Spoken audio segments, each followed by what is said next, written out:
Bismillahirrahmanirrahim. Assalamualaikum warahmatullahi wabarakatuh. Jumpa lagi kita dan channel saya. Hari ini hari Selasa 18 November 2025 Masehi bersamaan dengan 27 Jamadil Awal 1447 Hijriah.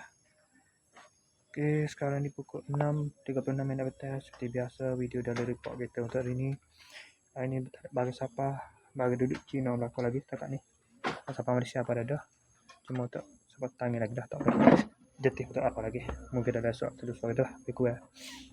Bagi Indonesia pun ada lagi. Bagi Indonesia pun ada. Bagi Cina pun ada. On the way.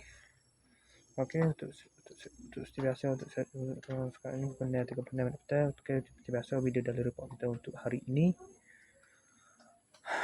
Tadi sebab pada buat video dalam report, saya pergi ke mana? Ke mana daerah? Semaya Maghrib. Pergi Kedai Fikri. Dia semaya Maghrib di Masjid Al-Madbah.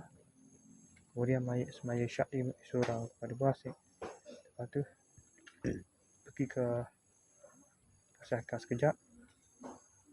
Beli bolapu. 9.30 saya balik. Saya pun balik terus balik dah dari pukul 9 lebih tu. Sampai Kedai Fikri tu 9.30 dia tak buka lagi. Saya terus balik ke rumah. Balik ke rumah tidak awal malam lah. Mak tidak awal juga. Jangannya balik awal malam lah. Tidur tu lewat juga dalam pukul 6. Pukul 2 pula dah. Pukul 20 minit pagi. Bangun pada pukul 6.50 pagi tu, bangun terus mandi sampai subuh. Siap-siap untuk pergi buat kerja. Pukul 8 tu betul pergi buat kerja. Pergi ke mana? Ke Kedai Fikri seperti biasa Singapura. Nanti pada pukul 8.50 baru pergi buat kerja. Orang lewat hari ni. Kerja hari ni nya cabut boyfriend pintu tu. Lepas tu pasal pintu baru friend untuk pintu lebar tu, untuk dalam tu buka boyfriend dulu untuk pasal balik lah. Buat tu untuk pasal balik. Bukan ada pintu baru ni. Nak buat 2 lapis pintu lah. Nak ke jambat ada pintu pula, nak bilik pula ke dapur. Bukan ke dapur dah, ada bilik pula lah. Nak pergi nyapa, boleh nyapa ke bilik jambat tu. Jambat tu bilik pintu pintu lorong ke jambat ada pula pintu pula. Sebelah tamu ni sebelah lorong tamu tu. Boleh buat 4 bilik air kan. 2 bilik air, 2 jambat. Sekali cucuk dari itu, lepas tu lorong ni lah. Lorong ni. Lepas tu kok ni. Kok depan ni. Kok depan muka laluan utama. Orang awal mari tengok ni. Ada pintu pula. Kalau ditutup tu. Jadi nak masuk payah. Nak pinjam payah. Jadi tak tandas tu. Tandas dengan bilik air tu.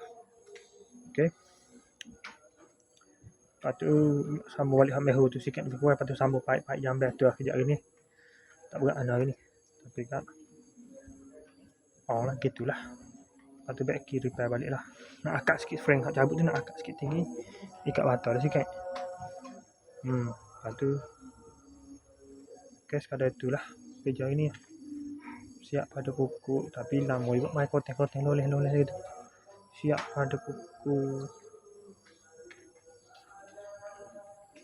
3.28. Habis start pukul 9.10 lagi. Lewat start. Pergi lewat. Start 9.10 pagi. Habis siap kerja dah ada pukul 3.28 minit petang. Clear basuh bagai sebab bagai tu. Pukul 3.34 saya terus balik lah. Tak singgah sini, terus balik ke rumah. Masa nak main tak dia singgah sini kejap. Tak ingat ada orang ni. Singgah sini kejap, tinggal sikit bagai tu.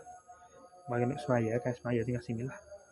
Tapi tak ada singgah semaya sini kot. Klik tu, terus mandi semaya Zuhur pada pukul 3.50 minit petang. Lepas tu semaya asar tadi pada pukul 5.50 minit petang. Lepas tu berapa tadi? 28 terus naik ke sini lah. Untuk video daily report ni. Okey, saya sekadar itu saja untuk sesi video daily report kita untuk hari ini. Assalamualaikum, jumpa lagi. Bye.